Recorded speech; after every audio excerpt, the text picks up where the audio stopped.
Welcome po sa ating pananambahan. Magandang umaga po. Salamat po sa response. Mapagpalang umaga po sa bawat isa. As for your understanding, please off or silent mode your cell phone para po hindi po makadistract sa atin at maging intimate po tayo sa ating Panginoon at makapag-focus po tayo. Ang ating sarili ay maihandog po natin ng kalugod-lugod sa Panginoon. Maaari na pong maupo ang bawat isa kung saan po tayo komportable. Nawa kayo po ay maging komportable po sa inyong upuan. Sa umagang ito, narito po tayo upang alalahanin ang ating Diyos na buhay, ang kanyang mga gawa at kabutihan sa atin. Ang ating Diyos ay banal, makapangyarihan at dakila.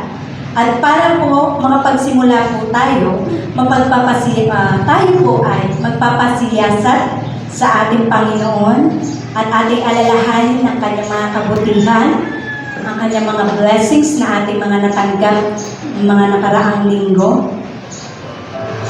Tayo po ay manalangin ng taimtim.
Inaanyayahan ko po na tayo po ay tumayo.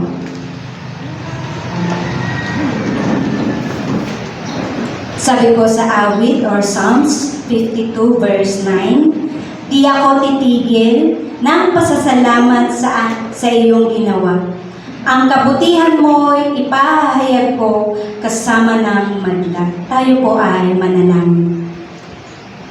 Ama naming nasa langit, Panginoon Diyos na dakila at makapangyarihan sa lahat, ang iyong kadakilaan ay aming sasambahin at pinasasalamatan sa lahat ng pagkakataon at sa lahat ng panahon. Maraming salamat, Panginoon, sa iyong kabutihan at wagas na pag-ibig.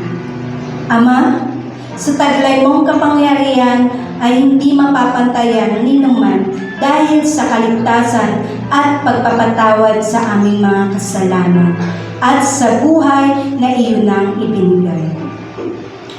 Maraming salamat po, Panginoon. Ama naming Diyos, aming sinusuko ang aming mga sarili sa oras na ito. Nawa, Panginoon, ang aming mga puso at isip ay sa iyo lamang nakatuon. Sa iyong mga mensahe na aming maririnig, hiling po namin na iyong banal na Espiritu, bigyan po kami ng karunungan at pangunawa upang lubos namin maunawaan ang iyong kalooban at ang aming buhay ay mabago ayon sa iyong kalooban. Ama, nawa, amin pong maibahagi ang aming mga maririnig na mga salita mo. Tulungan mo po kami, Panginoon, na maging tapat kami sa aming paglilingkod upang sa ganon ikaw ay aming maitaas at maging magandang patotoo kami sa aming kapwa. Panginoon Diyos, sa aming kalagitnaan at hanggang sa matapos ang aming pananambahan, tanging hiling namin, Panginoon, ang kaayusan at katagumpayan sa iyong gawain. Pagpalain niyo po ang bawat isa. Ikaw ang aming Panginoong Diyos na buhay. Amen. Tayo po ay mag-aawitan na. Pangungunahan po tayo ng worship team. Daily I will worship you passionately, and with all my heart, my arms will wave to you like banners of praise. I will overflow with praise when I come before you, for the anointing of your presence satisfy me like nothing. Ngayong umaga, patuloy natin pasalamatan ng ating Panginoon at sabihin natin kung gaano natin pinasasalamatan siya sa mga ginawa niya sa buhay natin. At ang presensya lamang niya ang patuloy na nagbibigay sa atin ng sigla upang magpatuloy sa hamon ng buhay sa biyaya niya at habag. Ngayon po, mawin po tayo.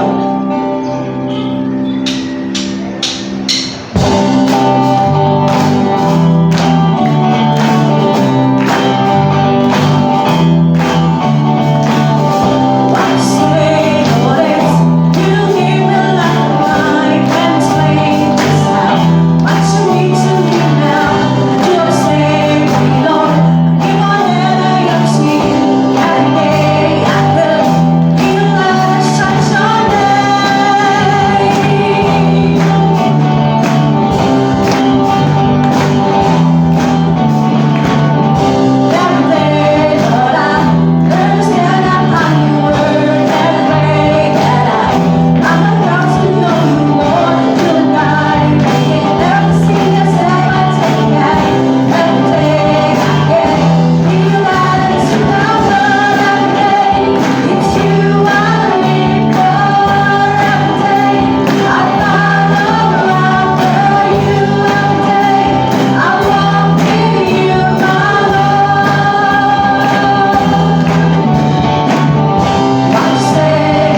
nagbibigay din sa atin ng lakas.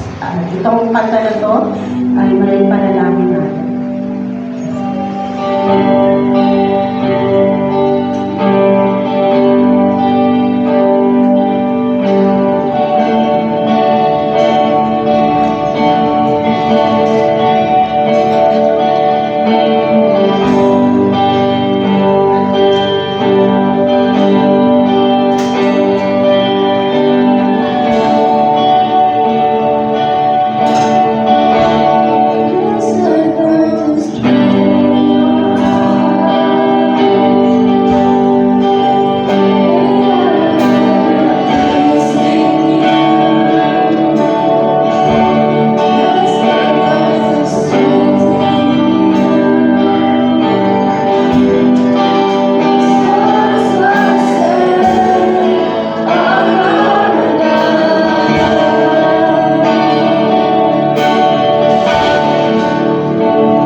inyo sa mga sandali po na ito.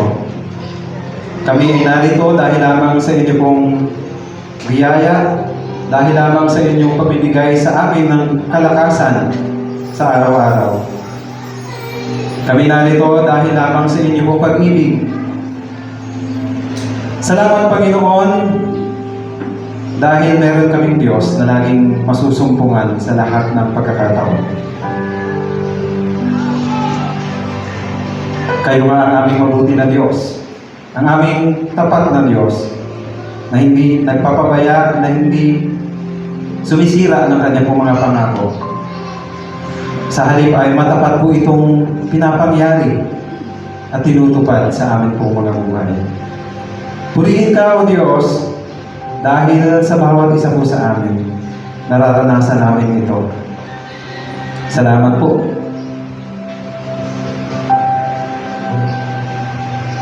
Panginoon, where can we run to, kundi sa inyo lamang? Kayo na Diyos namin ang mapagkakatiwalaan sa lahat. Salamat, Panginoon, dahil sa anumang panalangin po namin, kayo din ang laging tumutugon. Kayo laging nakahanda para makinig, para alamin ang nilalaman ng amin pong mga puso. At inyong iparana sa amin ang inyong pong biyaya at kagandahan loob. Salamat, Panginoon, dahil maging sa buhay ng aming pong iglesia, ito din ang aming pong nakikita at nararanasan. Salamat dahil kayo ang laging nagtataguyod ng aming pong mga gawain. Kayo ang lagi po namin nasusumpungan, nangunguna sa lahat po ng ito. Kaya nga, Panginoon, sa inyo din po namin laging itinataas ang aming pong mga concerns para sa aming iglesia. Patuloy kaming dumadalangin para sa aming mga ministries. We pray for our group na ang bawat leaders, Panginoon, ay inyo nga pong i-empower at i-enable, Panginoon, sa lahat po ng kanila pong paglilingkod.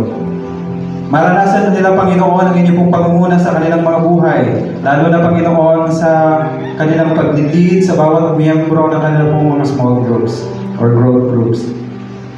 Tulungan niyo nga po kami, Panginoon, na bilang iglesia at sa bawat grupo po na ito ay maikintan po sa amin ang kahalagahan, lalo na sa buhay pananalangin. Ikaw, Panginoon, ang siyang maglagay sa puso po namin.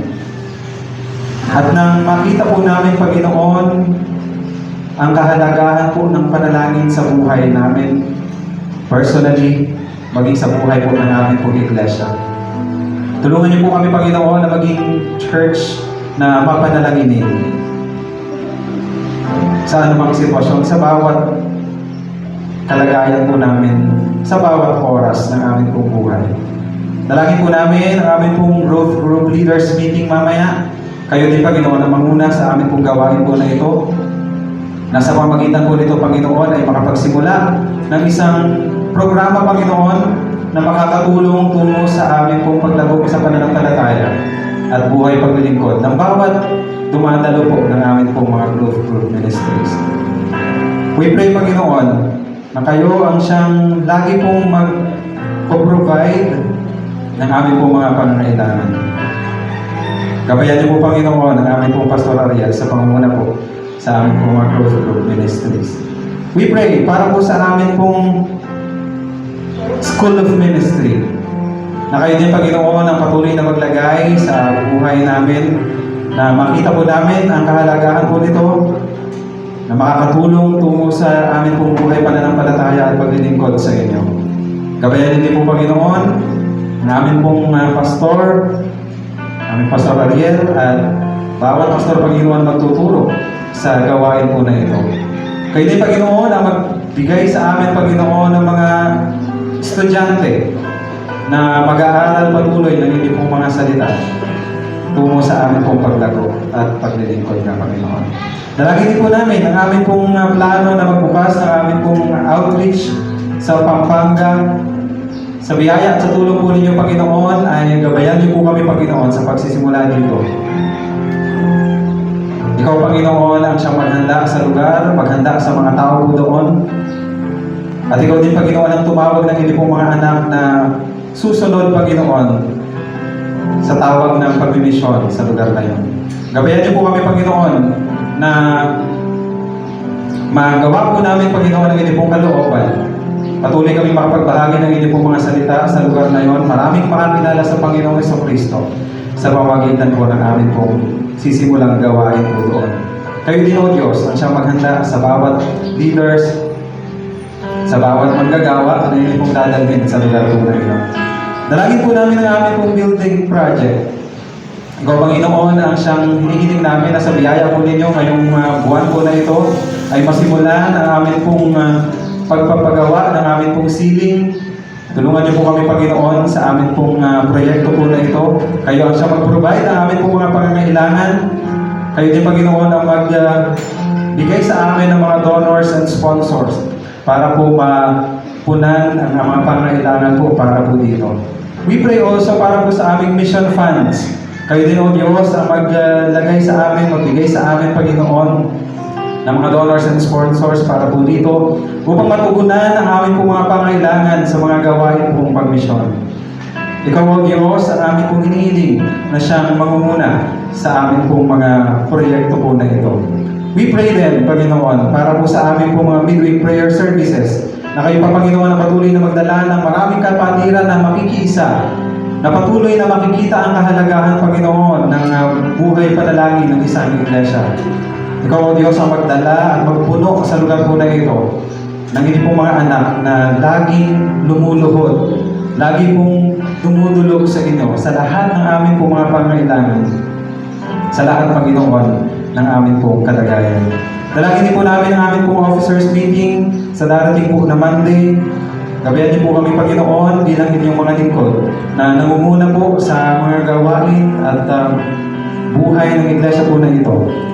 Ikaw, O Diyos, ang siyang magbigay ng pagkakaisa sa mithiin, sa layunin, Panginoon, na magawa ang inyong pong kalooban, makatulong upang mas lalo pang maipalagana ang inyong pong mga salita at makapagpalago pa sa pananampalataya ng bawat isang dumadalo ng mga gawain po ng Elysian Christian Church. Tulungan niyo po kami, Panginoon, na makita po namin, Panginoon, ang inyong pong kalooban sa lahat po ng ito. We pray also para po sa amin muling pagbubukas ng baptism and membership class. Kayo din, Panginoon, ang siyang hinihiling namin na siyang tatawag pa sa inyong pong mga anak na patuloy na susunod sa tubig ng bautismo, Panginoon. Ikaw, Panginoon, ang magpalago sa pananampalataya ng bawat isa upang ang kalooban niyo, Panginoon, ang laging masunod sa amin pong mga buhay. Sa lahat po ng ito, Panginoon, ang concerns ng aming pong iglesia, ikaw po ang aming pong pinagkakatiwalaan. We pray for our monthly budget, lalo na, Panginoon, sa ilan pa mga pangailangan po financially ng aming pong iglesia. Hinihiling din po namin sa inyo pong kayamanan, Panginoon, ay mag-provide po kayo ng aming pong mga pangailangan financially sa buwan po na ito at mabayaran po namin, Panginoon, lahat at ng kailangan po namin mabayaran. Mapunan, Panginoon, ano mga deficits, Panginoon, ng aming pong iglesia sa biyaya, sa tulong, at sa inyo pong pagandahan loob. Sa inyo po namin, Panginoon, pinagkakatiwala ang lahat ng aming pong mga panalangin na ito para sa aming iglesia. Gayun din, sa aming pong mga personal na panalangin. Sa pagkakataon po na ito, inaanyayahan ko po ang sino man na mayroong mga kahilingan sa ating pong Panginoon. Ito po'y banggitin natin sa Diyos. Inaanyayahan ko kayong tumayo. Idulog natin ito sa Panginoon na nakikinig sa lahat ng ating pong mga hinahin. Sige po, banggitin po nila yun sa Panginoon na mayroong pananampalataya na siya'y nakikinig po sa atin. Nais ng Panginoon na lagi tayo nagpapakumbaba, na nagsasabi sa Kanya ng lahat ng ating mga pangailangan. Nananampalataya na walang mahirap sa Panginoon.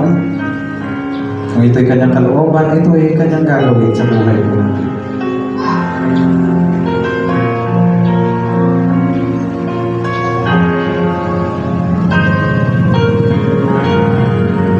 O Diyos, nababatid po ninyo ang mga nilalaman ng puso, hinaing, Panginoon, ang inyong mga anak sa umaga po na ito. Ibigin niyo po kami, Panginoon. Kahabagan niyo po kami, Panginoon. Ikaw nga ang hinihiling ko, Panginoon, na siyang kakatagpo sa bawat isa, Panginoon, na siyang lumalapit sa inyo. Masumbungan nila, Panginoon, ang inyo pong biyaya at kagandahang loob sa umaga po na iyo. Ang inyo pong pagpapalakas sa pamamagitan ng inyo pong pagkatagpo at pagtugon sa kanila pong mga panalangin. Ikaw, Panginoon, ang siyang maawain naming Diyos na nagbibigay ng higit sa amin pong mga inaasahan.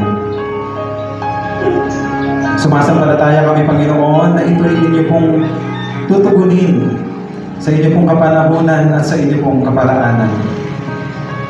Ayon po sa inyo pong magandang kalooban.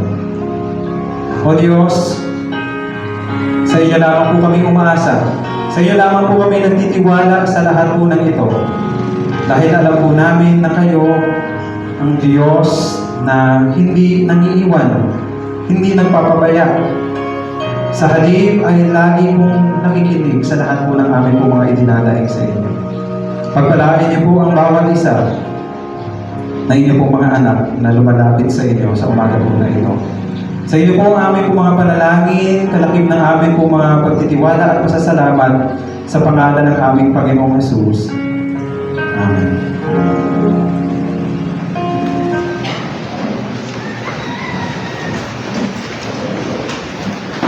Ngayon po ay dadako po tayo sa ating pong katekismo.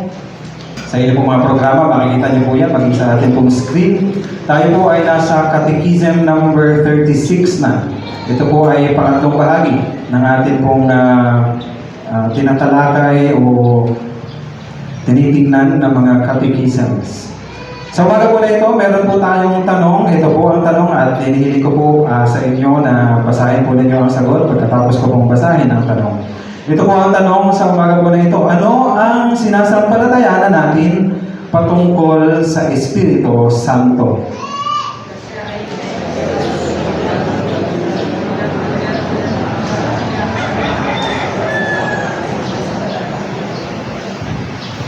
Sabi po sa Juan 14:16 to 17, at ako'y dadalangin sa Ama at kayo'y bibigyan niya ng ibang mga aliw upang siyang sumain niyo magpakailanman. Sa makatuwid bagay ang Espiritu ng katotohanan na hindi matatanggap ng sanglibutan, sapagkat hindi nito siya nakikita, ni nakikilala man siya. Siya'y nakikilala ninyo sapagkat siya'y tumatahan sa inyo at sa inyo. So maganda pong aral po ito, ano? Kung pagka po kayo tinanong tungkol sa banal na spirito, meron po kayong isasagot. So, kung ito po yung mamememorize ninyo, that will be very good sa atin pong buhay pananampalataya. So, huliin po ang atin pong Panginoon. Tayo pong lahat ay tumayo bilang paggalang sa pagbasa ng salita ng Diyos. Kung kayo po ay may dalang Biblia, ay makibukas po kayo sa akin sa aklat ng mga kawikaan, kabanatang 11, talatang 21. Muli po, Proverbs chapter 19, verse 21. Ito po ang sinasabi ng salita ng Diyos. Ang isang tao ay maraming iniisip, maraming binabalak. Ngunit ang kalooban din ni Yahweh ang siyang mananaig. Purihin ang Diyos sa pagkabasa ng kanyang mga salita. Tayo po ay saglit na manalangin. Manaming Diyos na makapangyarihan sa lahat, salamat po sa pagkakataong ito na kami ay magbubulay-bulay muli sama-sama ng inyong mga salita. Nihiling po namin ang karunungang nagmumula sa inyo upang maunawaan namin ang mga aral ng inyong mga salita. Buksan niyo po ang aming mga puso't isipan upang matanggap namin ang mga aral nito. Ito po ang aming dalangin sa pangalan ng Panginoong Hesus. Amen.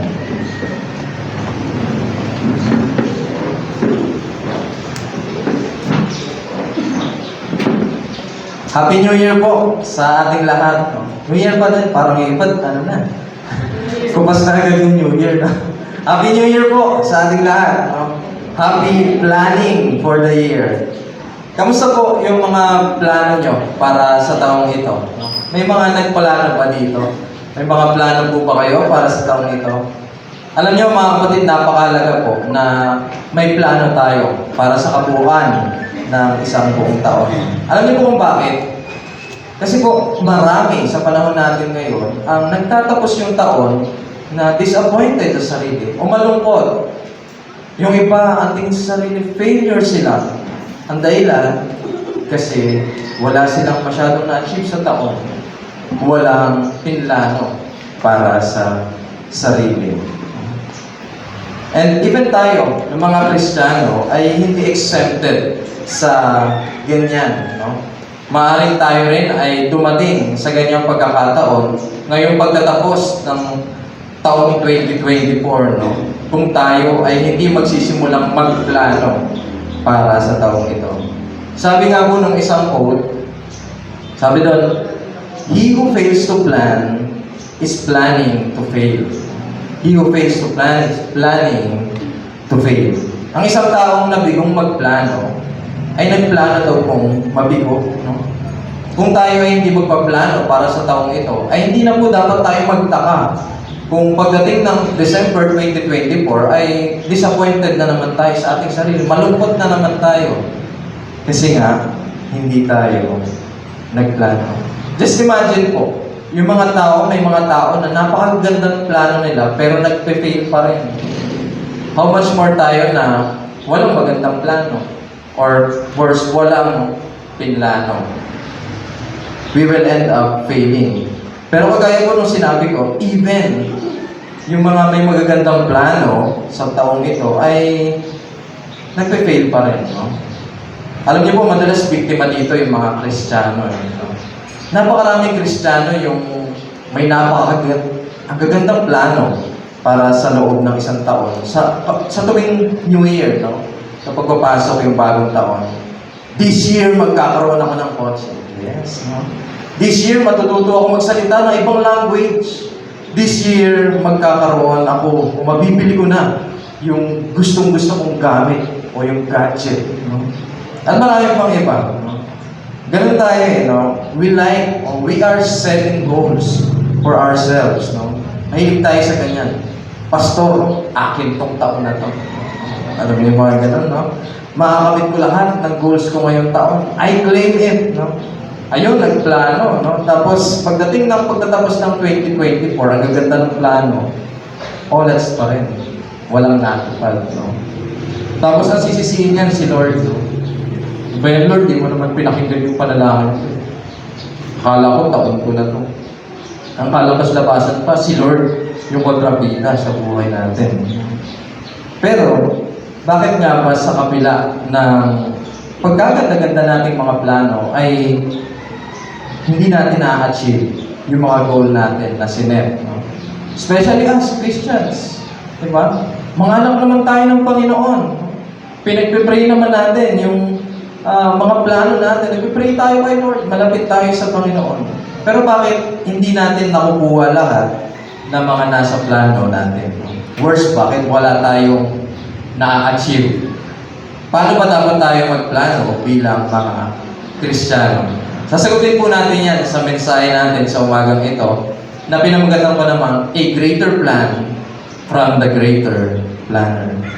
Yung mga magaganda po nating plano, kung tingin natin dyan ay maganda na, ay may mas igaganda pa yan at may mas ikatutupad pa yan by the end of the year 2024 kung ito ay isasangguni natin sa higit na magaling magplano. Hindi po ako yung tinutukoy ko dyan and hindi rin ko sinong expert na annual planner. Para sa ating mga Kristiyano, yung higit na magaling magplano ay walang iba kundi ang ating Diyos. Alam niyo po, ang mas magandang plano, lalo na para sa ating mga Kristiyano, ay isang plano na nakasunod sa kalooban ng Diyos. A greater plan, especially for us Christians, is a plan that is aligned with the purpose of the greater planner. Yan po ang pangunahing kaisipan ng mensahe sa umagang ito. At kung babalikan po natin yung verse na binasa natin, medyo madali lang siyang tandaan, maiksi lang. Makikita natin dyan yung tatlong mahalagang katotohanan na maaaring makatulong sa atin upang makabuo ng mas magandang plano para sa taong ito. Paano nga ba tayo magkakaroon ng mas magandang plano para sa taong 2024? Naitanong niyo na po ba yun sa sarili? Maganda na ba yung plano ko? Paano ba ito mas mapapaganda? How can we make a greater plan for this year? Una, we can make a greater plan for this year if we know what is in our mind. Makagagawa tayo ng isang mas magandang plano kung alam natin kung ano yung nasa ating mga isipan. Gusto, alam ko naman yung mga nasa isip ko. Sa mga sandali pong ito, nais ko pong mag-focus tayo doon sa unang part ng verse. Sabi dyan, ang isang tao ay maraming iniisip, maraming binabala. Makikita po natin dyan yung katotohanan na tayong mga tao ay hindi nawawalan ng iniisip. No? From the start of the day till the end of the night, marami tayong iniisip. Lalo na ngayong bagong taon, di ba? Sa pagsimula ng taon, marami tayong binabala at mga iniisip na gagawin natin o kaya naman ay kailangan nating ma-achieve o aabutin. No? Gaya na lang ng mga panibagong milestones na gusto nating abutin. No? Sa taong ito, dapat magkatrabaho na ako, professional na dapat ako. Sa taong ito, dapat makagraduate na ako para sa mga estudyante. Sa taong ito, dapat kasama ako sa with honors. Sa taong ito, dapat mag-promote na ako sa trabaho. Dapat maikot ko na yung buong Luzon. Mga ganong milestones, no? Iba-iba man, pero pare-parehas tayo na may gustong abutin para sa taong ito. Yung iba naman sa atin ay mga panibagong challenges, no? Nakakarapin. Yung iba nga ay kinakaharap na, ngayon pa lang, no? Nag-umpisa na yung mga challenges ngayong January. Naisip natin, paano ba natin mapagtatagumpayan yung mga kakaharapin nating pagsubok sa taong ito? Kung anong aspeto man yan, iniisip natin, ano ba yung makakatulong sa atin upang magtagumpay sa mga bagong challenges na ating kakarapin. At kung hindi man milestone or challenges yung nasa isip natin, yung iba siguro sa atin iniisip yung mga mas practical na bagay. No? Paano ba maisosurvive itong taon na ito? Ngayong January pa lang, tapos na ako. Paano ba ako didiskarte? Saan ba ako kukuha ng kakainin namin sa araw-araw? Mag-celebrate pa ba ako ng birthday ko? Wala naman kaming panghanda. Anong oras ba matatapos ng message ni Pastor? Hindi, biro lamang po. Ano? Yan yung katotohanan sa atin. Marami tayong iniisip. No? Kahit po sa mga sandaling ito, yung iba sa atin, maaaring iniisip, ano ba yung kailangan ko lutuin para mamaya sa tanghalian namin pamilya. Yung iba sa atin, maaaring iniisip, baka may naiwan tayo nakasaksak sa bahay, nabulot niyo ba yung rice cooker? O kaya naman, naisara niyo ba yung gripo? Mamaya, tumatagas yun. Marami po tayong iniisip. Tama po ba? Pero alam niyo mga kapatid, yung pagkaalam natin sa kung ano ba yung nasa isipan natin ay hindi humihinto dun sa pag-identify, yung pag-iisa-isa sa kung ano ba yung mga iniisip natin. No? Sa halip, ito ay tumutukoy sa dalawa pang mahalagang bagay. Una, to know what's in our mind means to understand why we are thinking about those things, why we are thinking about it. Ang pag-alam sa ating mga iniisip ay nangangahulugang nauunawaan natin kung bakit ba iniisip natin itong mga bagay na to. Bakit nga ba? No? Bakit ba nasa isip ko yung mga bagay na yon? Alam niyo po mga kapatid, yung mga bagay at plano na nasa ating isipan ay may dahilan, kaya patuloy yan tumatakbo sa isip natin. Maring kaya iniisip mo kung paano ka mag-promote sa trabaho kasi pinakapos na yung budget mo sa araw-araw. Kapos na sa mga gastusin. Maring kaya ka nagpaplano na, ngayon pa lang nagpaplano ka na ng bakasyon mo sa December. Kasi pagod ka na agad dun sa trabaho mo. Nakakaramdam ka na ng pagod sa ginagawa mo. Parang paulit-ulit na lang. Now, bakit mahalaga makita natin yung dahilan sa mga bagay na naiisip natin? Simple lamang po, no? So that we could know what is important, no? What is more important. Upang makita natin kung ano ba yung mas mahalaga. Madalas po kasi ang dami nating iniisip di ba? Ang dami nating iniisip at ang dami nating gustong gawin. Pero hindi sapat yung lakas at oras natin para gawin yung lahat. Tama po ba? At hindi po natin makikita kung ano ba yung mas mahalaga dun sa mga naiisip natin. Hindi natin makikita ano ba yung mas kailangan natin, ay mahihirapan po tayo. Mas uunahin pa natin minsan magawa yung mga hindi naman talaga natin kailangan. No? Yung pagkakamali po na yan ang nagiging dahilan kung bakit maraming tao yung ang tingin sa sarili ay failure. No? Ang daming regrets dahil ang daming hindi na isang katuparan na kailangan nilang gawin sa isang buong taon. No? Kung meron man ay ilan lang. Kaya po mga kapatid, hindi tayo dapat huminto dun sa pag-iisa-isa. Ano ba yung mga iniisip ko ngayon? Kailangan tanongin din natin yung sarili. Bakit ba iniisip ko to? Bakit ba ako nagpapastress dito sa bagay na ito? Kailangan muna natin unawain kung ano ba yung dahilan, bakit naisip natin yung mga bagay na yan. Nang sa gayon, matimbang natin ano ba yung ating mas kailangan, ano ba yung dapat natin gawin, ano ba yung mahalaga sa hindi. To know what's in our mind means to understand why we are thinking about those things. Also, to know what's in our mind means to analyze whether it pleases God or not.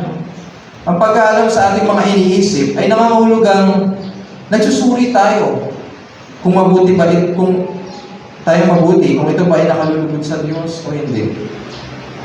Alam niyo po, dito bumabagsak yung mga Kristiyano sa pagpaplano o sa pag-iisip ng mga bagay na nakalulugod sa Diyos. Ang tendency kasi natin ng mga Kristiyano, laging unahin.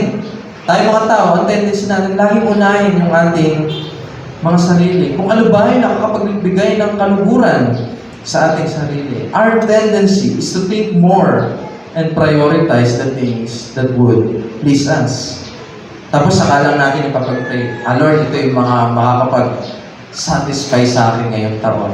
Pagpe-pray ko to sa inyo. Tapos, na hindi naman natin iniisip, nakakalugod ba to sa Panginoon? Nag-ready ka na agad. No? Tapos pinresent mo sa Panginoon, Lord, ito yung prayer ko. Without even thinking kung nakalulugod pa sa Panginoon yung mga plano natin. Basta Lord, naganda ako ng plano ko. Pakipirmahan na lang, paki-approve. No? Ganun tayo minsan eh. Mga kapatid, hindi po tama yung ganon. Hindi issue dito yung kung nagpe-pray pa tayo para dun sa mga planong hinanda natin. Hindi issue dyan kung kinakapos pa tayo sa pananalangin para dun sa mga plano natin. Ang issue dito ay kung sinuri ba natin mabuti, kung yung mga plano at iniisip natin na gawin para sa taong ito ay nakalulugod pa sa ating Panginoon. Kaya ang dami ng Kristiyano yung nagtatampo sa Diyos, no? Sa tuwing matatapos lang yung taon. Kasi yung mga planong hinanda nila, hindi naman nakakalugod sa Panginoon, ayun, hindi nila na-achieve. Magtatampo sa Panginoon.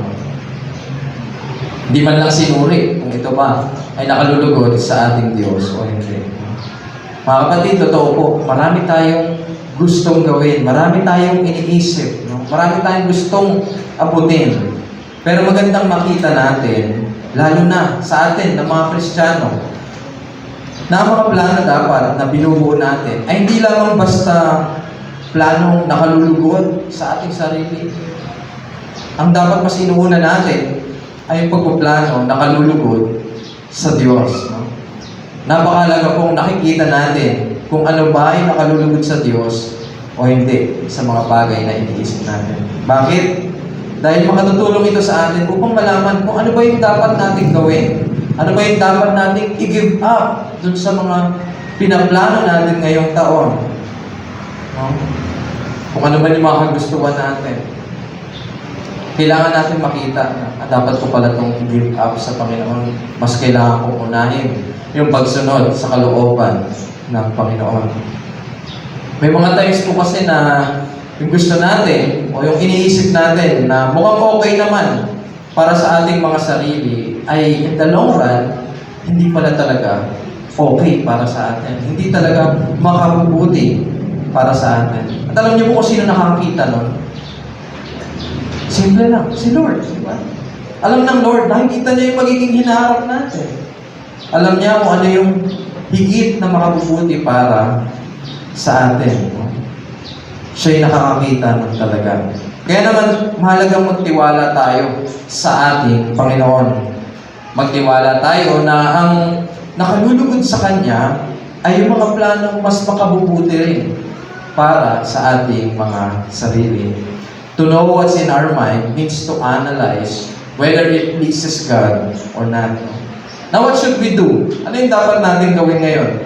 Kapag nalaman mo na, dyan sa mga plano po ninyo, nalaman nyo na yung mga tumatakbo sa isip ninyo, natimbang nyo na, ito yung mas kailangan kong unahin, mas kailangan kong maisakatuparan ngayong taon.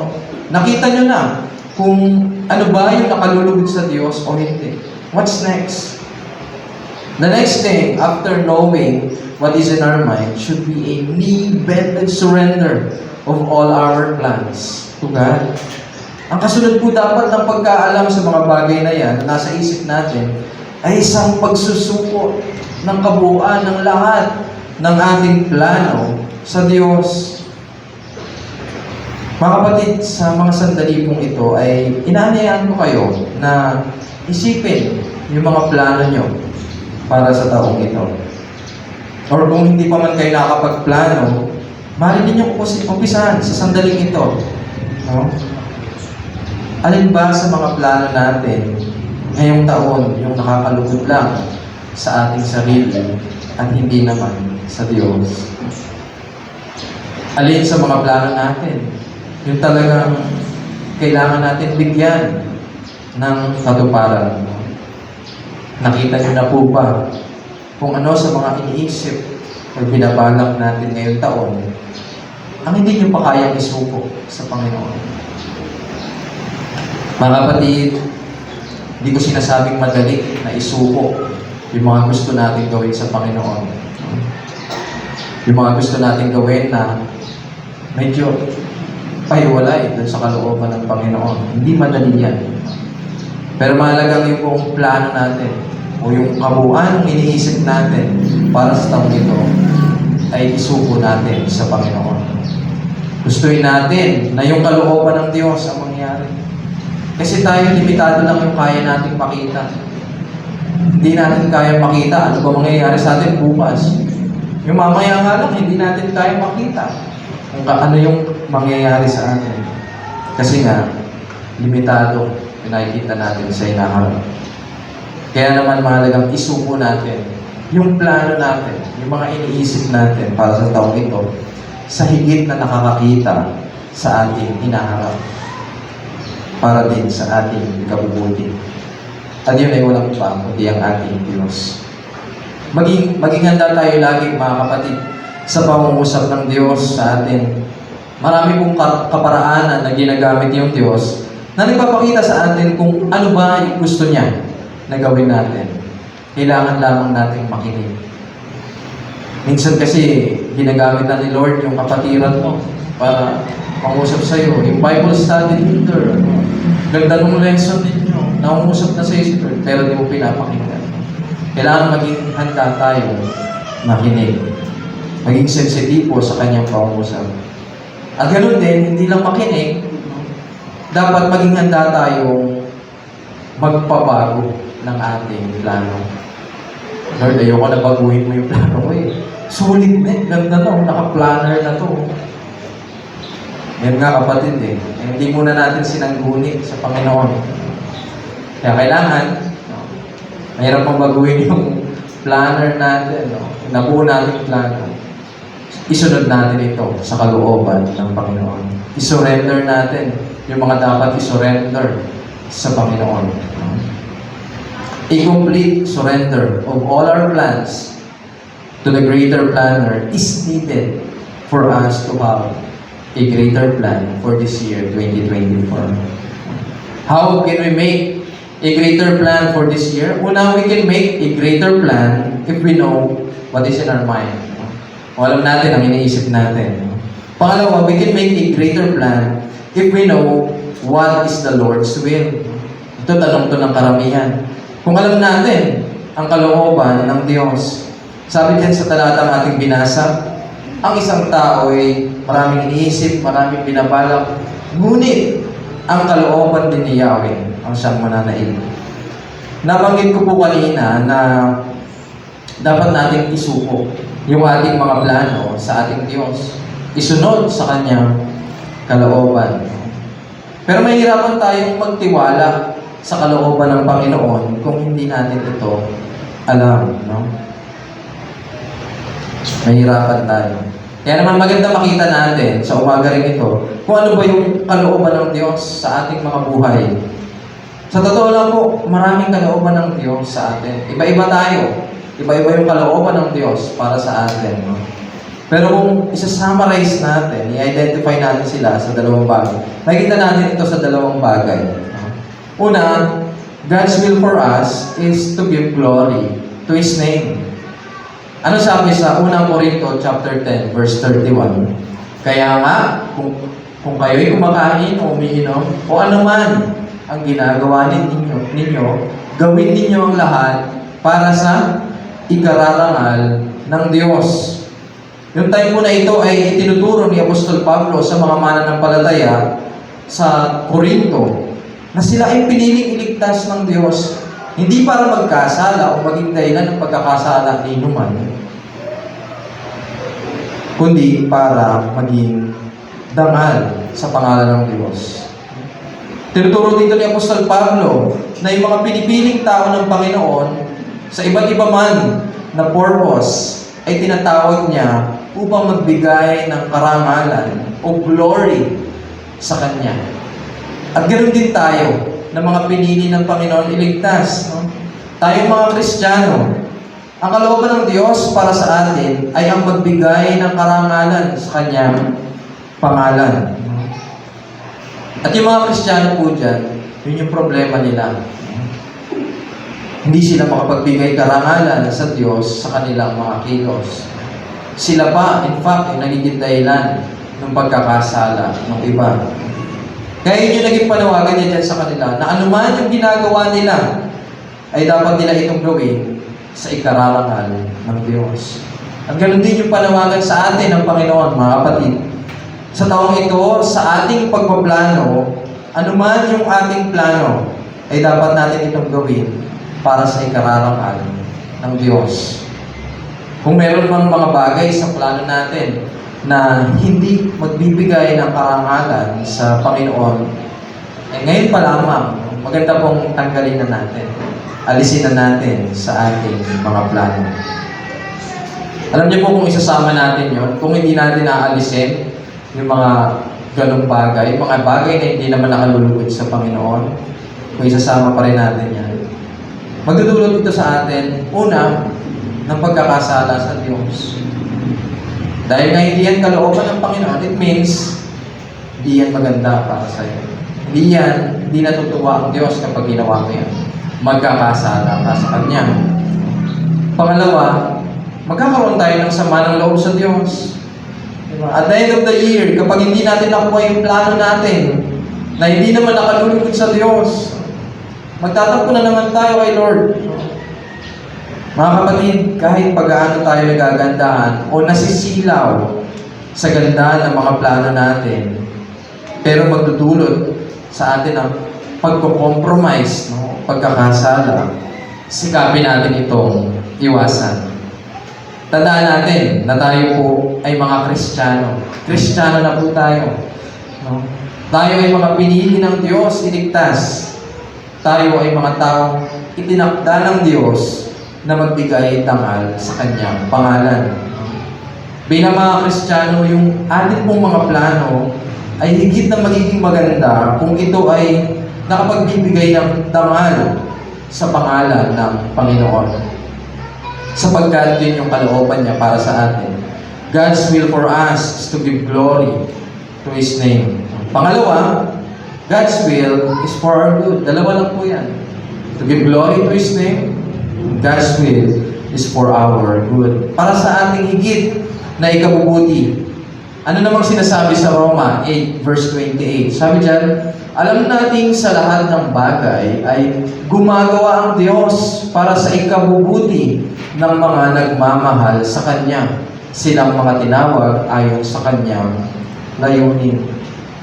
Lagi pong ninanais ng Diyos yung para sa ating ikabubuti. In fact, lagi natin itong naririnig. Laging pinapaalala ito sa atin. Mula pa sa kaligtasan. Di ba? Hindi kalooban ng Diyos na lahat tayo ay mapahamak. Kaya nga pinadala niya ang Panginoong Jesucristo upang magkaroon ng daan, upang maibalik yung nasirang relasyon sa Kanya at maging maayos muli. Nais ng Diyos ang ating kabubuti sapagkat ito rin naman ay makapagbibigay ng dangal sa Kanyang pangalan. Pero Pastor, bakit po kailangang dumaan pa kami sa mga paghihirap, sa mga struggles at sakit kung para sa ikabubuti namin yung kalooban ng Diyos? Bakit kailangan dumaan sa mga ganong bagay? Eh hindi nga maganda yung nangyayari sa amin. Alam niyo po mga kapatid, hindi madaling dumaan sa paghihirap at sakit. Naintindihan ko po kayo. Totoo po yan. Wala sa atin na magsasabi na basic lang yan, sakit na yan, basic lang yung hirap na yan. Hindi. Kaya mahirap kasi mahirap. Hindi madaling dumaan sa mga ganyang bagay. Pero tatandaan po natin palagi na ang kaparaanan ng Diyos ay iba sa kaparaanan natin. Ang ginagamit ng Diyos yung mga paghihirap at sakit, para ituro sa atin yung pinakamagagandang lesson na maaari natin matutunan sa buhay, mga aral sa buhay. May mga aral sa buhay at may mga paglago na makakamtan lang natin kung tayo ay dadaan sa sakit at paghihirap. May kwento ko lang po sa inyo. Isa po sa mga pinakamasakit at pinakamahirap na pinagdaanan ko sa buhay since bata pa ako ay yung pagiging broken-hearted. Yes, no? Alam ko po sa iba parang simple lang yun, no? Yung pagiging broken-hearted. Kumpara doon sa ibang, mas masasakit pa na karanasan sa buhay. Pero yun na, para sa akin, sa pagkakataon ito sa buhay ko, ito na yung pinakamasakit at pinakamahirap na sitwasyon ko sa buhay. It lasted for almost 2 years, no? Grabe, di makabukod si Pastor. Tagal, no? Sabi nga nung isang lyrics, lagi yung pinapakinggan natin, I'm the man who can be moved. Di ko kaya kantayin, baka, sa halip na ma-inspire kayo, ma-discourage, no? Alam ko nung karamihan ng ilan sa inyo dito yung nangyari sa akin na ito, bago ako mag-aral sa PBS. No? Kapag po pinabalikan ko yung period na yon ng buhay ko, grabe, parang wala talagang pag-asa yung buhay ko nun Wala akong pag-asa. Yung pagiging broken-hearted ko po kasi, hindi lang sa love life Hindi maging dun sa mga pangarap ko. And even sa pagiging Kristiyano ko. Nag-fail na lahat. Nasira lahat. Dumating sa point noon na gabi-gabi, yung time na yun, during that period, gabi-gabi umiiyak ako sa Panginoon. Nag-complain ako sa Kanya. Lord, akala ko ba mabuti ka? Akala ko ba mabuti yung kalooban ng para sa akin? Akala ko ba mahal mo ako? Bakit hinayaan mo ako sa ganitong sitwasyon? Sabi ko kay Lord, di ko kaya yung sakit. Di ko kaya yung hirap. Ang bigat. Parang ayoko lang gumising sa kinabukasan pag pinabalik ako. Kasi ang sakit Pagkagising, maalala mo, masakit. Mahirap. Ilang beses ako nakiusap noon sa Panginoon. Sabi ko pa sa Lord, Lord, please, hindi lang yung kaligtasang spiritual maranasan ko. Iligtas mo ako sa pain, sa bigat na nararamdaman ko sa sitwasyon ko. Please, Lord. Ganun yung panawagan ko sa Panginoon. Grabe na yun. Gabi-gabi. Pero, alam niyo po, walang nangyayari. Walang pagsagot. Wala akong pagsagot na narinig. Yun naman po yung mali ko Nagko-complain lang ako, nagko-complain sa Panginoon. Pero, hindi ko siya pinapakinggan. Lumalayo lang ako ng lumalayo. Pero, hindi ko siya pinapakinggan. Kaya, naging sobrang hirap. Araw-araw, dala ko yung pain. Araw-araw, dala ko yung bigat. No? Di na nga ako umasa na maayos pa yung lahat eh. Kasi wala nang direksyon yung buhay. Patapon na. Pero alam niyo po, matapos yung ilang taon, almost 2 years, no? Binalik din sa akin ng Panginoon yung love life ko. Papakasalan ko na kami siya. Ang nakakatuwa po doon is, nung yung love life ko, nung una, ang dami kong immaturities, no? And nung bumalik siya, ayun, doon ko nakita yung paglago din sa aking sarili. Ginamit pala ng Panginoon yung time na yun para palaguin ako personally.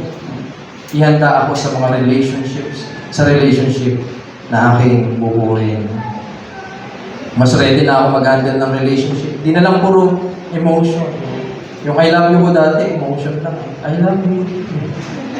Pero wala pang di pa iniisip yung mabibigat na desisyon sa buhay. Pero ang malaking pinagpapasalamat ko po sa Panginoon, hindi lang yung love life, syempre masaya ako.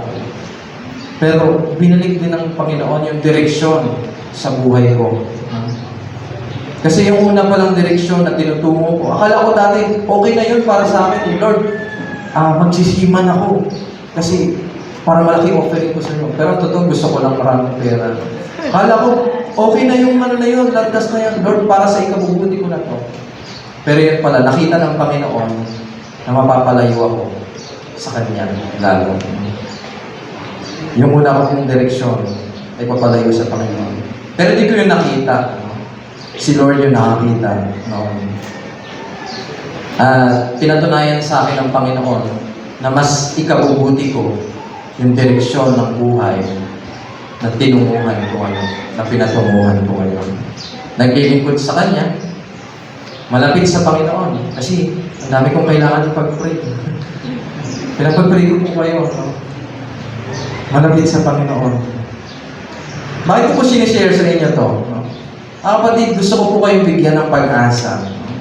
Kung nasa mahirap kayong sitwasyon sa buhay, kinigusto ninyo kung para ba talaga sa ikabubuti ninyo yung nangyayaring sitwasyon sa inyo ngayon, kung bakit inaayaan ng Panginoon na danasin nyo yan ngayon. Mga kapatid, ako mismo nagsasabi sa inyo, dadating yung araw na pag nalagpasan nyo na yan, pag binalikan nyo yung sitwasyon na pinagdaraanan nyo ngayon sa buhay, ay magpapasalamat kayo sa Diyos. Kasi inayaan nyo, maranasan nyo yung sitwasyon na yan. At mapapatunayan nyo rin, kagaya ko, na totoo nga yung plano ng Diyos sa buhay natin na hindi natin nakikita ay para rin sa ating ikabubuti. Later po, kakantay natin sa response song yung kantang Trust His Heart. Sa mga nakakaalam, napakaganda nung sinabi nung chorus na part ng kanta na ito. Sabi doon, God is too wise to be mistaken. God is too good to be unkind. So when you don't understand, when you don't see His plan, when you can't trace His hand, trust His heart. Hindi mo man nakikita ngayon, kapatid, kung ano ba yung plano ng Panginoon sa buhay mo. Hindi mo man maintindihan bakit nandyan ka sa sitwasyon na yan. Kapatid, mabuti ang Panginoon. Hindi mo man mapagkatiwalaan yung plano ng Diyos kasi hindi mo alam, magtiwala ka sa kalooban ng Panginoon sapagkat napakabuti ng kalooban ng ating Panginoon. Huwag po tayo manghinayang. Kung nakikita natin na masakit at mahirap yung dadanasin natin na sitwasyon dahil susunod ka sa Diyos para sa taong ito, huwag kang matakot. Huwag kang magalinlangan. Maaasahan mo yung kalooban ng Panginoon para sa iyo ikabubuti. Mga magulang, mga kapatid, again, hindi po madaling isuko sa Diyos yung lahat sa ating plano. Lalo na hindi natin alam yung kanyang plano, di ba? Pero makakaasa tayo na dahil sa mabuti niyang kalooban, ay hindi tayo mabibigo. Ngayon, anong kailangan natin gawin? Nakita natin na yung kalooban pala ng Diyos sa ating mga Kristiyano ay para sa ikararangal ng kanyang ngalan at para sa ating ikabubuti. Ano yung kailangan natin gawin? Simple lamang po. Magtiwala tayo sa kanyang kalooban. The next thing we should do after knowing God's will is to completely trust His good heart. Paano natin mapapakita sa Diyos na nagtitiwala tayo sa mabuti niyang kalooban? Una sa pagpaplano na sa kabuuan ng taong ito na iniisip kung ano ba yung makapagbibigay karangalan sa Diyos. Huwag lang yung puro sa ating sarili. Alisin na agad sa listahan. Alisin na agad sa plano yung ano bang makapaglalayo sa atin sa Diyos o magdudulot sa atin na mag-compromise. Mga kapatid, alam niyo po kung tayo ay matapat na gagawin yan sa ating plano sa taong ito, makakaasa tayo sa ating Diyos na yung mga goal na isa-set natin ay magkakaroon ng katuparan. Hindi na natin sisisihin si Lord kasi hindi niya binigay yung plano natin. Yung disappointment natin, by the end of the year, mapapalitan na yan ng gratefulness dahil yung plano natin ay umaayon sa higit na magandang plano sa atin ng Diyos. We can make a greater plan if we know what is the Lord's will. How can we make a greater plan for the year 2024? We can make a greater plan if we know what is in our mind, if we know what is the Lord's will, and lastly, we can make a greater plan if we know what we can hope for. No? Kung alam natin kung ano yung maaari nating asahan. Muli po, sinasabi sa pinag-aaralan nating talata, ang isang tao ay maraming iniisip, maraming binabalak, ngunit ang kalooban din ni Yahweh, ang siyang mananaig. No? This time, nais kong mag-focus tayo sa last part ng talata. Sabi dyan, ang kalooban ni Yahweh, ang siyang mananaig. Listen, kapatid, yung kalooban ni Lord, yung mananaig. Hindi yung kalooban mo, hindi yung kalooban natin. Malinaw yan na sinasabi ng Biblia. Kaya mahalaga po na sa ating pagpaplano na gagawin sa taong ito ay nakaayon dapat sa kalooban ng Diyos. Anong term dyan, mga? Sure win. No? Para sure win, iayon mo sa kalooban ng Panginoon. Alam niyo po, mga kapatid, yung pananaig ng kalooban ng Diyos o ng plano ng Diyos ay maaaring maging warning para sa isang tao at maaari rin itong maging pag-asa. Ito ay warning kung ikaw ay nag-aalinlangan pa rin na iayon sa kalooban ng Diyos yung plano mo. Or kung ikaw na Kristiyano ay ayaw pa rin sumunod sa kalooban ng Diyos. This is an early warning for you, for us, na kung patuloy tayo na aayaw at mag-aalangan sa pagsunod sa kalooban at plano ng Diyos, ay mauuwi tayo sa pagtatanim ng sama ng loob sa Diyos. Again, hindi dahil hindi kayang ibigay ng Diyos yung hinihingi mong prepare mong plano, kundi dahil hindi ka nagpailalim sa higit na mabuting plano ng Panginoon. Sa kabilang banda po, ito naman ay nagsisilbing pag-asa, hope, no? Sa mga taong piniling isuko ang lahat ng kanilang plano sa Diyos. Yung mga taong piniling magtiwala sa kabutihan ng kalooban ng Diyos.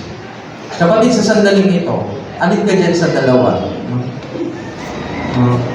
Ano yung naging silbi sa'yo nung huling bahagi ng verse na ating pinag-aaralan? Ito ba ay warning para sa iyo? Kasi nag-aalaman ka pa? O ayaw mo pa sumunod sa kalooban ng Diyos? O ito ba ay nagsisilbing pag-asa sa iyo? I hope, no? Lahat tayo, yung last part ng verse na yan, ay magsilbing pag-asa sa atin. Ito nakaraan ko ay may nabasa akong isang article sa internet, no? Regarding this topic.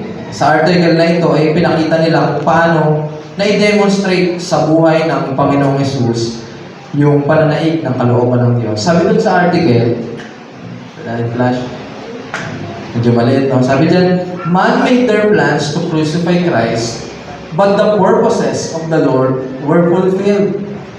Man made Jesus stumble, but the Lord's purpose stood. Man tore Jesus apart, but the Lord's purposes remain united. Man planned to move on without Jesus, but the Lord's purpose rose in victory and reigns in splendor. Sabi pa nga doon sa dulo niyan, Pilate had a plan, Herod had a plan, the Pharisees had a plan, Satan had a plan, but God's purpose prevailed. Nakita po natin dyan na sa kabila ng mga kasamaang ginawa nating mga tao sa Panginoong Yesus ay nanaig yung kalooban ng Diyos. Itinuturo lamang po sa atin yan na negatibo man yung nangyayari ngayon, yung sitwasyon natin sa buhay, maasahan natin na yung kalooban ng Diyos ay siyang mananaig. And as we can see sa dulong bahagi niyan ay makikita natin yung mga ilang powerful people, even yung powerful enemy, si Satan mismo, na ang daming planong ginawa. May mga planong ginawa, pero wala ni isa man sa kanilang plano ay nagtagumpay laban sa plano ng Diyos. How much more tayo na powerless? No? Itong mga to, may mga power yan eh. Sila Pilato, si Herod, mga kakayahan yan. How much more tayo na powerless? Lalabanan din ba natin yung plano ng Diyos at sa uli ay mararanasan natin yung pagkabigo? O tayo ay magpapakumbaba na magsuko ng lahat ng ating plano sa taong ito? Nang sa gayon, tayo ay kasama ng Diyos na mag-celebrate ng victory after this year. Sama-samang magtagumpay yung plano natin. Muli kapatid, ang plano natin sa taong ito ay magkakaroon ng katuparan. Hindi dahil atin yung taon na ito. No? Hindi dahil kiniklaim natin yung taon na ito. Magkakaroon ito ng katuparan kung ito ay nakaayon sa kalooban at plano ng Diyos na laging nagtatagumpay. Ito po yung ating pag-asa. Sa ating pong pagtatapos, mga magulang, mga kapatid, ang plano natin para sa taong ito, taong 2024, no, ay maaaring maganda na, no? Pero may mas igaganda pa yan, mas ikatutupad. No? Yan ay kung yung ating plano ay nakaayon sa kalooban at plano ng Diyos na laging nagtatagumpay. As Christians, our plans will become greater if it is completely surrendered and aligned with the purpose of the greater plan. Tayo po ay saglit na pumikit at kausapin natin ang Diyos. Manalangin tayo sa Kanya. Sabihin natin sa Kanya yung ating nais na gawing pagsunod sa Kanyang kalooban. Kapatid, huwag po tayo mag-alinlangan. Huwag tayo matakot na isuko yung kabuuan ng plano natin sa Diyos. Sabihin mo sa Panginoon ang iyong commitment sa mga sandaling ito.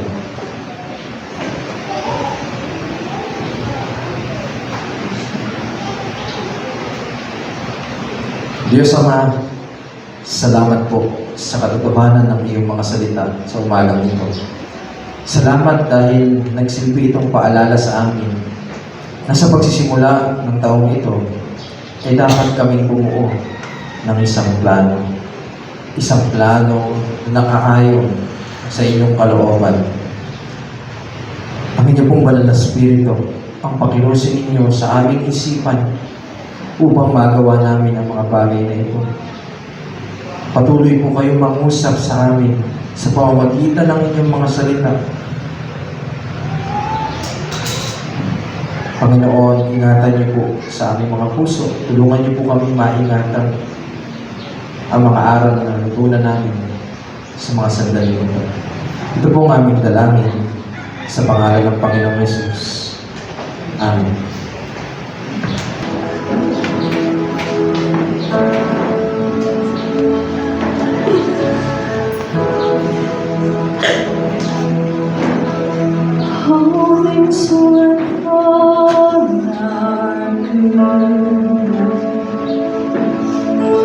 sometimes we can't see how they grew. Struggles that breaks our hearts in two. Sometimes blind us to the truth. Our Father knows what's best for us. His ways are not our own. So when your pathway grows deep and you just can't see Him, remember you're never alone. God is too wise to be mistaken. God is too good to be unkind. So when you don't understand, when you don't see His plan, when you can't trace His hand, 'cause He is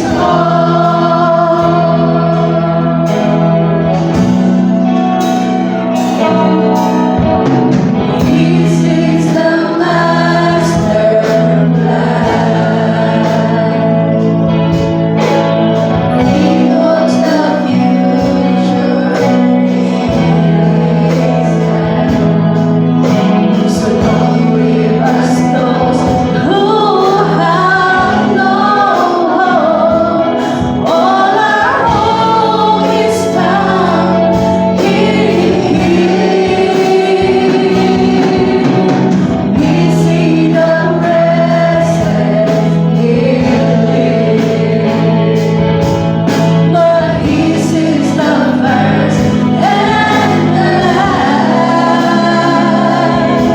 And like a tapestry, He's weaving you and me to someday be just like Him. God is too wise to be mistaken. God is too good to be unkind. So when you don't understand, when you don't see His plan, when you can't trace His path, 'cause He is hard. He alone is faithful and true. He alone knows what's best for you.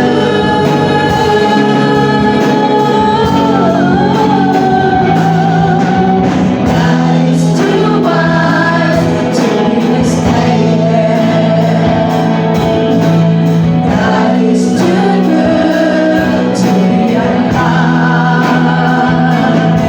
So when you don't understand, when you don't see His plan, when you can't trace His path, 'cause He is hard.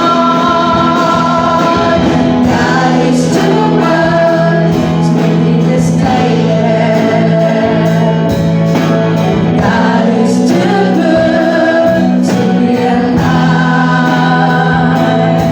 So when you don't understand, when you don't see His plan, when you can't trace His hand, 'cause He is hard. God is too wise to be mistaken. God is too good to be unkind. So when you don't understand, when you don't see His plan, when you can't trace His hand, 'cause He is hard.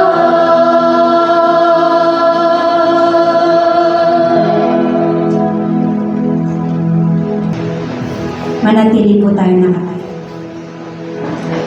Sabi po sa Filipos chapter 4 verses 17 to 19, hindi sa hangad kong laging tumanggap ng mga kaloob. Ang nais ko'y sumagana, ang pakinabang na tatanggapin ninyo.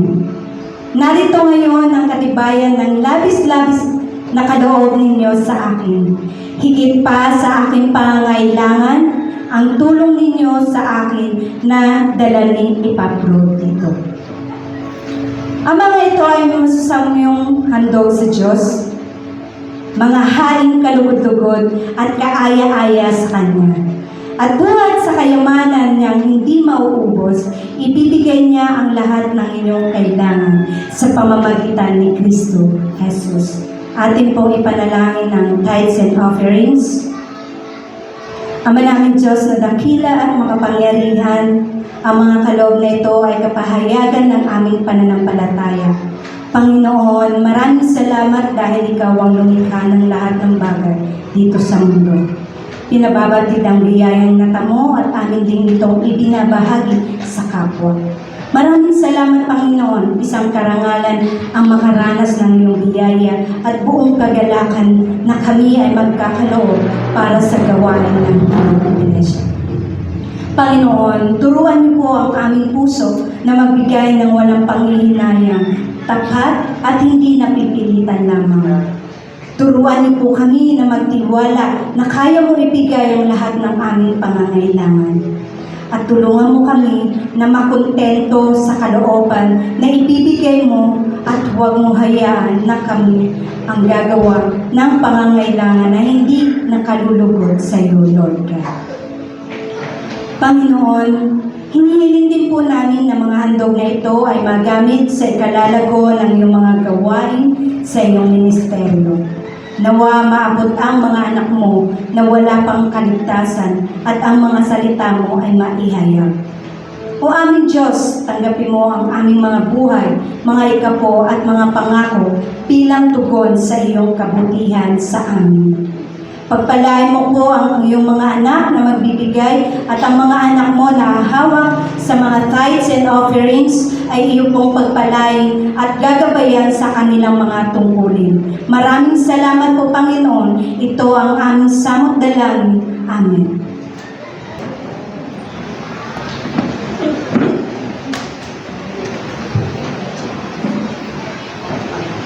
Aming Diyos at Ama na makapangyarihan sa lahat, tunay nga nasa inyo po namin inihahandog ang lahat ng pagsamba, lahat ng pagkilala, lahat ng papuri at pasasalamat sa inyo lamang pangalan, Panginoon. Sa amin pong mga ginawang pag-awit, sa amin pong mga pananalangin, sa amin pong pakikinig ng inyong pong mga salita, salamat po sa lahat po ng ito. Dahil alam po namin na ito ay kalooban po ninyo at patuloy kaming nananangan na kayo ang Diyos na lalo pang gagawa sa amin pong mga buhay upang ang amin pong maging mga plano ay maging aligned sa inyo pong kalooban, o aming Panginoon. Sa inyo po namin itinataas lahat po ng amin pong mga pagsamba ng ito. Dalangin namin na ito po ay nakapagbigay ng kaluguran sa inyo pong pangalan, Panginoon. At dalangin na po namin ang inyo pong pagpapala sa bawat isa po na narito na inyo pong mga anak na naghandog po sa inyo. Kayo po, Panginoon, ang aming pong pinagkakatiwalaan sa lahat po ng ito. Sa Kanya na makapag-iingat sa inyo upang hindi kayo magkasala at makakapagharap sa inyo ng walang kapintasan at may malaking kagalakan sa Kanyang kaluwalhatian. Sa iisang Diyos na ating tagapagligtas sa pamamagitan ni Jesucristo na Panginoon natin. Sa Kanya ang kaluwalhatian, kadakilaan, kapamahalaan at kapangyarihan mula pa noong una, ngayon at magpakailan paman. Amen.